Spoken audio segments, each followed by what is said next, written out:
Mateo vuelve a informarnos de lo que estaba pasando en el atrio del templo ese martes de la semana de la Pasión.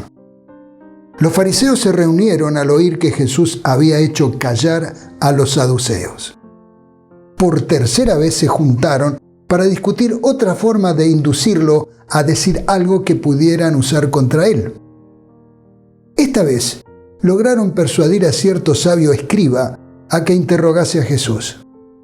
Marcos lo presenta así: uno de los maestros de la ley se acercó y los oyó discutiendo. Al ver lo bien que Jesús les había contestado, le preguntó: «De todos los mandamientos, ¿cuál es el más importante?» «El más importante es: Oye Israel, el Señor nuestro Dios es el único Señor», contestó Jesús.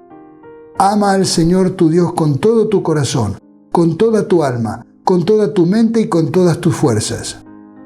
El segundo es: ama a tu prójimo como a ti mismo.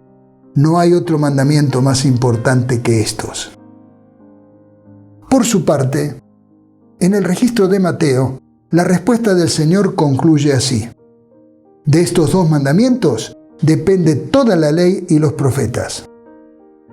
A diferencia de lo que algunos argumentan, el Señor no resumió los mandamientos en dos, sino que los hizo depender de una virtud, la del amor. Si amo a Dios, guardaré los 4 primeros mandamientos. Si amo al prójimo, estaré obedeciendo los otros 6. Asombrado de la sabiduría de la contestación de Jesús: «Bien dicho, maestro», respondió el hombre. «Tienes razón al decir que Dios es uno solo y que no hay otro fuera de él. Amarlo con todo el corazón, con todo el entendimiento y con todas las fuerzas, y amar al prójimo como a uno mismo, es más importante que todos los holocaustos y sacrificios». Al ver Jesús que había respondido con inteligencia, le dijo: «No estás lejos del reino de Dios». Con la respuesta a este sabio escriba, parece que sus enemigos se dieron por vencidos, porque Marcos afirma que, y desde entonces, nadie se atrevió a hacerle más preguntas.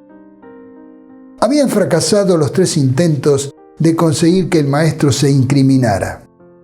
Como ellos ya no argumentaron más, entonces fue él quien pasó a la ofensiva.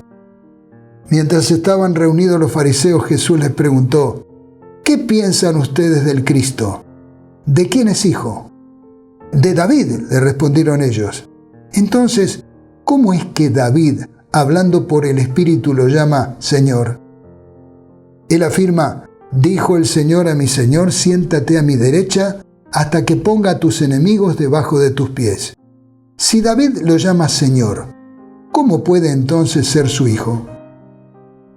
Si David reconoce al Mesías como Señor, entonces el Mesías es mayor que David y por lo tanto no puede ser hijo de David, y por lo tanto menor que David. La única respuesta posible a la pregunta de Jesús era que el Mesías había existido antes de su encarnación. Como Señor de David, el Mesías no era otro sino el Hijo de Dios, aunque como Hijo de David, el Mesías era el Hijo del Hombre. Hagamos más clara esta explicación. Dios, el Mesías, Hijo de Dios, David y el Mesías, Hijo del Hombre. A causa de sus conceptos erróneos acerca del Mesías, los fariseos no podían contestar la pregunta. Si le hubiesen dado una respuesta sincera e inteligente, habrían admitido que Jesús de Nazaret era el Mesías, el Hijo de Dios. Como resultado, nadie pudo responderle ni una sola palabra, y desde ese día ninguno se atrevía a hacerle más preguntas.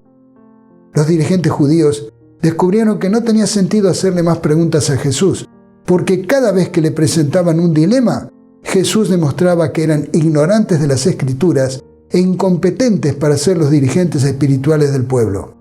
La pregunta de Jesús los puso en aprietos.